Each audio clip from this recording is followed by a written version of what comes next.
You're now tuned in to the Mike's Opinion podcast. Thank you for listening and for watching. For those of you that follow me, you've noticed I've been away for about a month. Um, there's no easy way to put it. My mother passed away. My mom died unexpectedly, and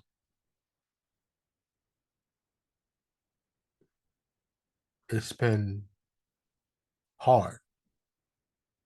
It still is hard, and it's going to be hard for a while.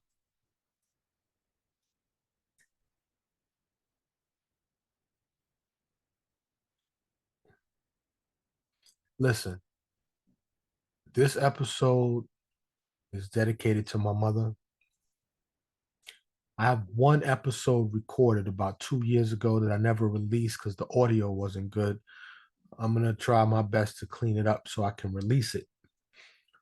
But if you are looking for happy, like I normally am, or some topic that I'm covering, this is not it. This is me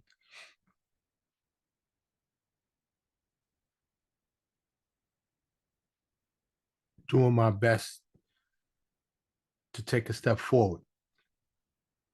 Like I said, it's been a month. Tomorrow will be a month. And I've I've I've handled a lot of responsibility relating to my mom's passing, and so has my sister. Shout out to my sister. We both had to handle quite a bit. Um,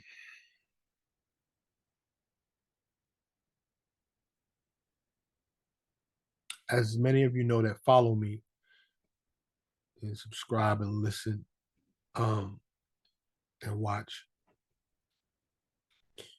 you know that I was born and raised in New York City, in the streets, mostly Harlem and the Bronx. And I am no stranger to violence. I'm no stranger to death.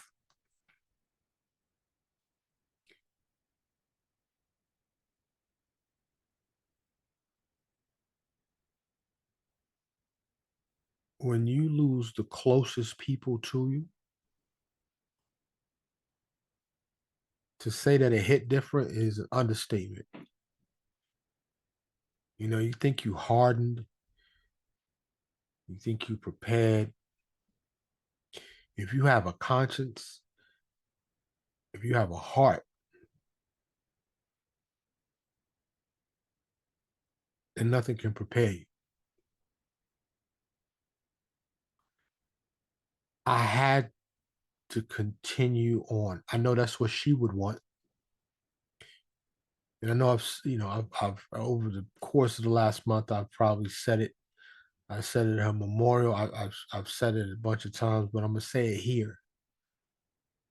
Rest in peace to you, Ma. I love you. Love is really too weak to define. I wish I had more time, and I miss you, and I will forever miss you.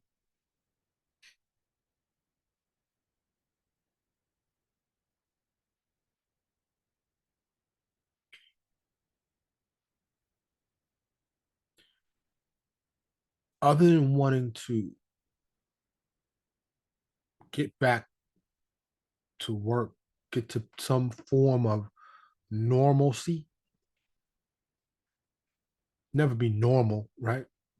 It's your mom. And if you love your mom, if you have your mom, um, everybody that loses somebody says this, but hug them, kiss them, love them, cherish them. Take a good look, hold a face, absorb them, just live in that moment because it could be gone. And I know this. I've known this, but when it's your mom's or somebody that's, like I said, the closest among the closest people to you, my mom was the closest person. Of course, my wife, my kids, but I mean, it's mom, it's your mother. So that's a milestone death in your life. And that's where I'm at right now. She was 82 years old, and my mom is a published author. Oh man, I have a copy of her book. Ah,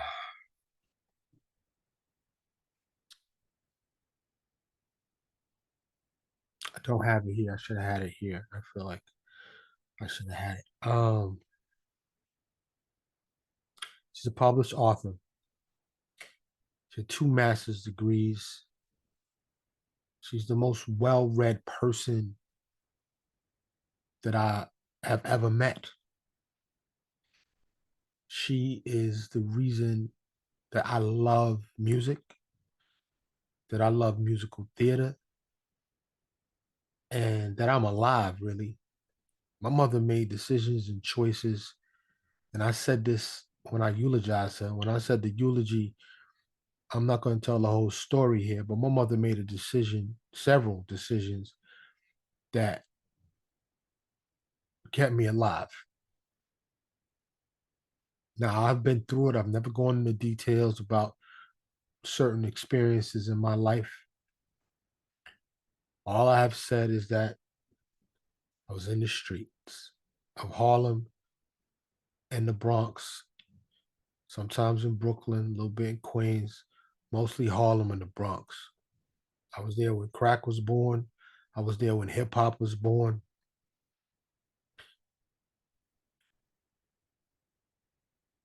A fatherless household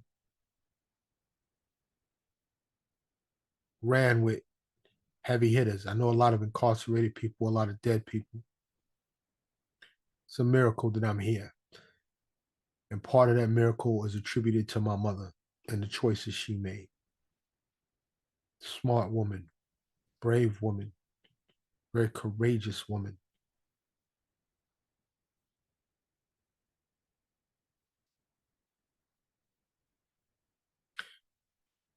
Aside from, like I said, wanting to get back to work, wanting to put one step forward, I don't want to be here today, to be honest with you. But I have to. I have to move forward. I have to start. I've already started the grieving process, but I got to start the healing process. This is part of that process, and it's hard. And I don't want to be on here weeping. So I'm gonna do my best not to. But aside from that reason, moving forward, it's another reason why I wanted to do this pod.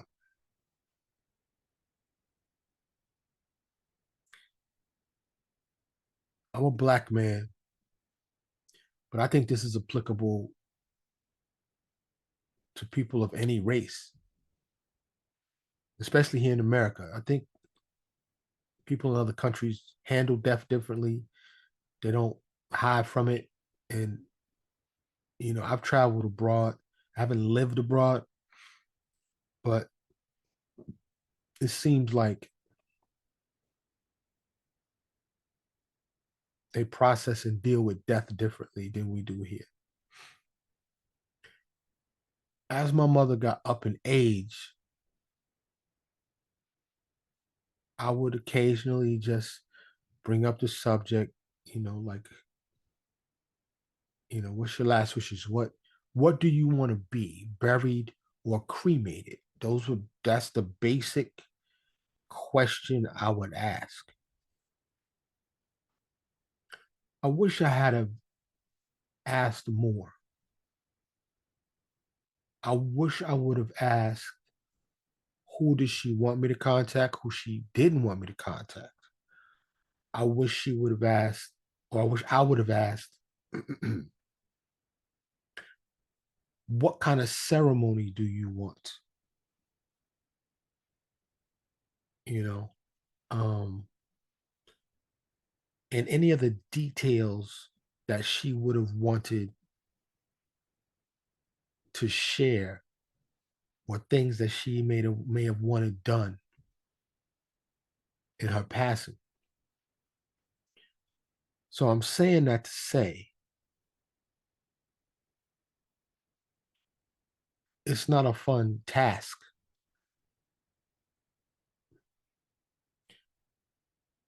but prepare. It makes things easier.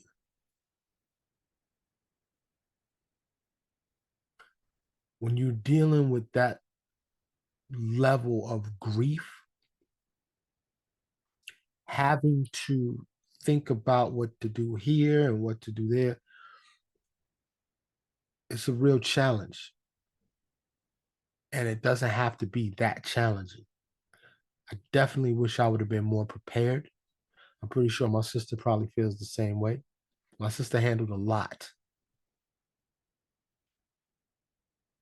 And again, shout out to my sister. Love you, sis. Um,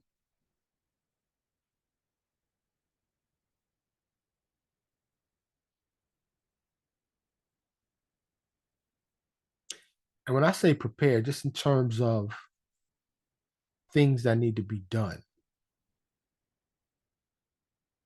after a very close family member passes away and you find yourself responsible for all the things attached to that. Like I said, my sister and I. And I know there are people that have like burial plots prepaid, but just talk to your loved ones, especially if you're going to be the one that's going to have to handle that, And I'm pretty sure there's probably books or podcasts, even or information available on how to best navigate that, especially with somebody that don't really want to talk about it. Because if a person if they up there 70s, 80s, it's coming. It's coming for all of us. Nobody knows when. Because I'm a news watcher and news reader, I don't really watch. I read the news a lot. I know death happens to all ages every day, from the unborn to the just born to the single digits in age, the teenagers, preteens, all the way up to the hundreds. I mean, you never know when you're gonna go. So, but most of us have a relatively full life in terms of years. So when you get in your 70s and 80s, probably not some conversation you really want to talk about. You probably want to think about that. Like, yo, in X amount of years, if I'm that lucky, I might be gone. Um, have that talk. Find a way to navigate that talk. Maybe you need to write it. Maybe you need to go to, I don't know, their favorite coffee shop or park or somewhere, whatever you need to do, your loved one best. Well, I just wanted to share that. I thought about doing just a regular episode and just mentioning it. I couldn't do it. For one, I don't think it would honor my mother's memory correctly. This podcast is something that I've been doing for, I don't know, 3 years, 3.5 years, something like that. 170 plus episodes. So it's only right. I share myself with y'all. Um, my podcast has not become popular, but there are a small group of people that are regular listeners, and I do appreciate y'all. Maybe one day it'll become popular, but really, that's not the ultimate goal for me. It would be great, but talking about my mother's passing is helpful to me. It's therapeutic to me. Just saying those words out loud difficult.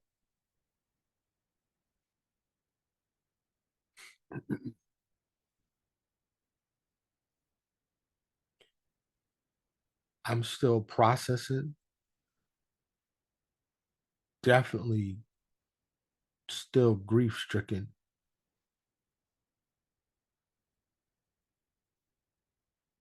but my mom raised a strong son. And being strong in a time like this is one of the hardest things I've had to do. I have responsibilities, I have a business to run, I have a child to raise. I can't stop being a husband. I have to continue as much as I'd like to.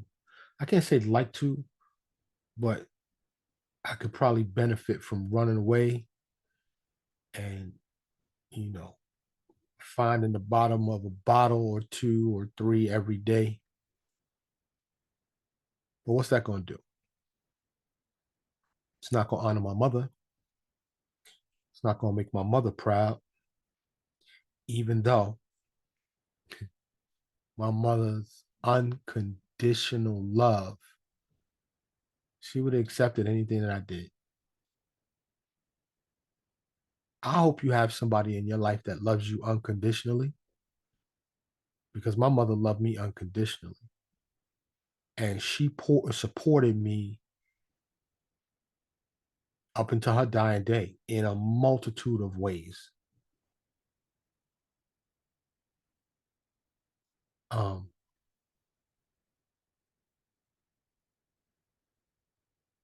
I could not be more thankful than I am for my mother's love, my mother's generosity, my mother's wise words of wisdom when she could have been angry and yelling, my mother's patience.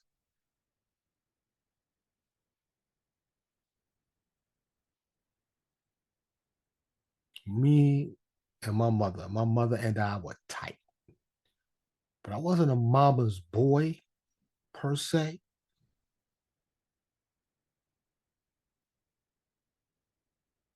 but we was tight. We was mad close, you know. My mother and I, she used to like to play cards and, sip on her champagne, have some snacks, put on some music, just hang out. And we did that a lot. Not enough.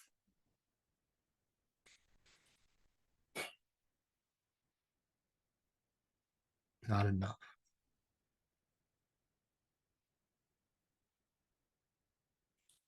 Hopefully next week I will be back with a regular episode. I don't know what the subject matter will be yet. I'm open to suggestions, something a little light, perhaps. You know,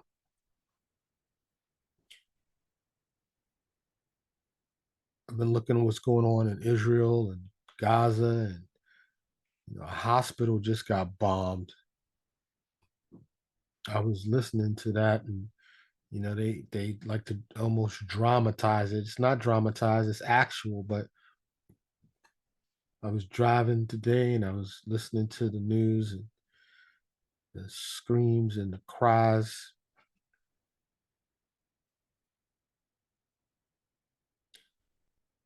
And I changed the radio station, and this song, I don't know who it's by, it's called I Am Blessed, was on. And I thought, it's got to be my mom's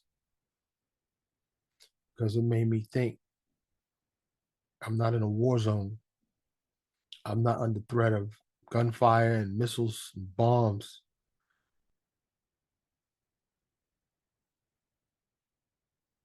I'm in agony and I'm hurting. I'm in pain and I'm grieving,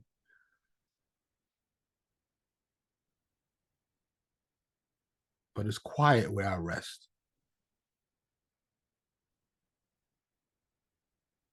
my son, my daughter, my grandkids, my wife. We all healthy, got a roof over our heads and food on the table.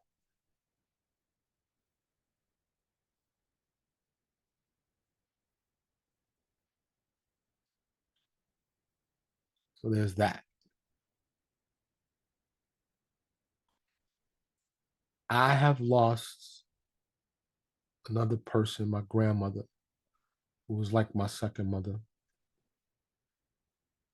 my dual mother. And I'm certain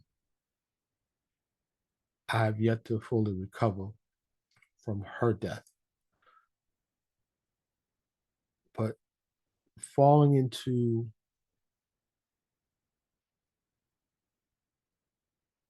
a depression so deep that I'm no longer functional is not an option.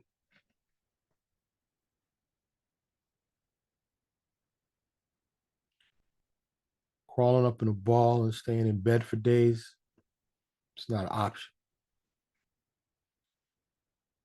Drinking alcohol till oblivion, it's not an option.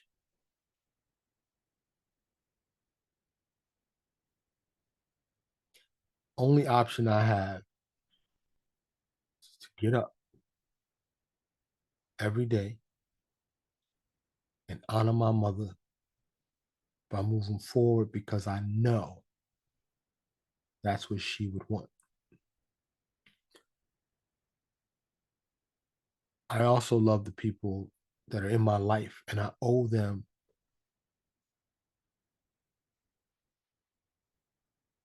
a functional me.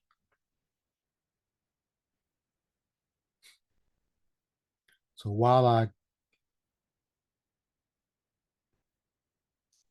embrace this deep sadness in me, it's like I've heard stories of people that die from a broken heart. And it's hard to explain the physicality of it, but it's like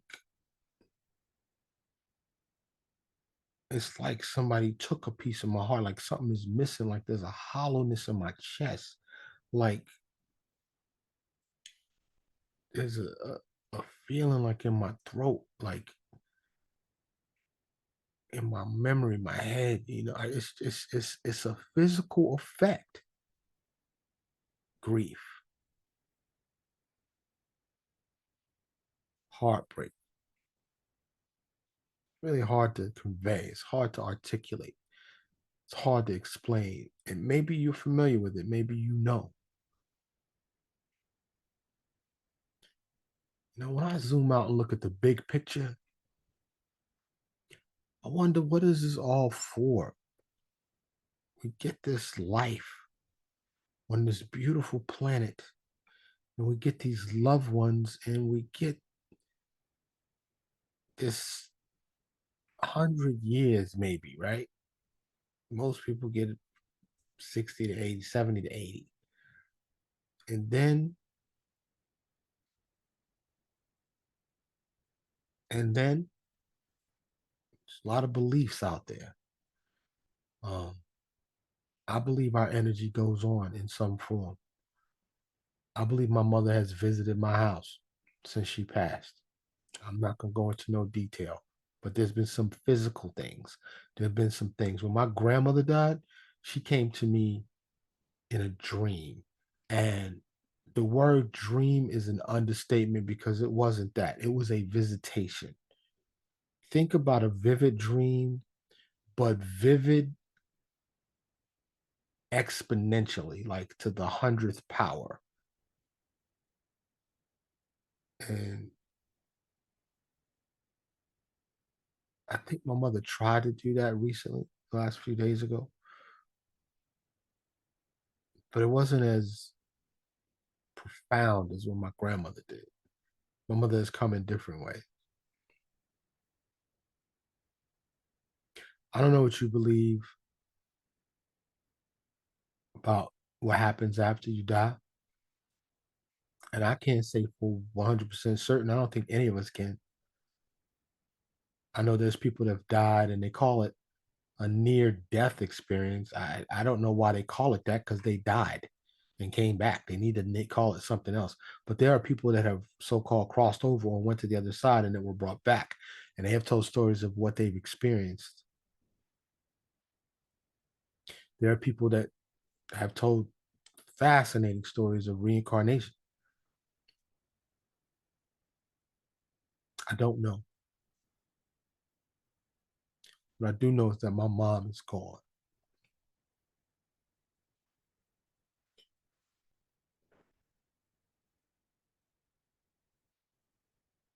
And living without her is going to suck for a long time. But as I learned with my grandmother and with other people that I've lost, I can't say that I haven't grieved before, but not as profoundly as I have with my mother and my grandmother. But I have lost lots of people, lots of friends, a lot of people that I know.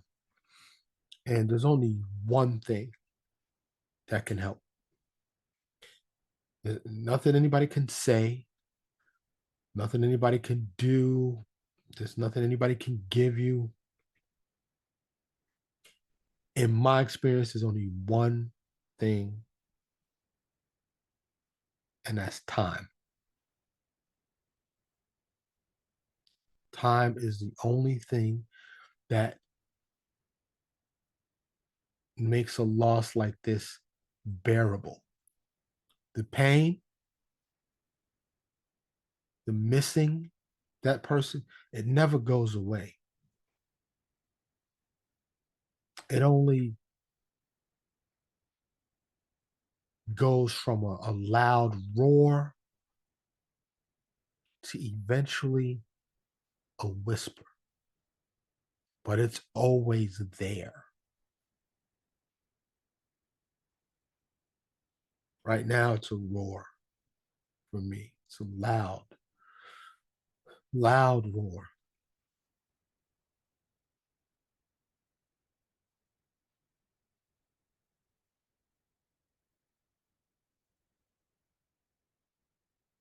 I love you, Mom.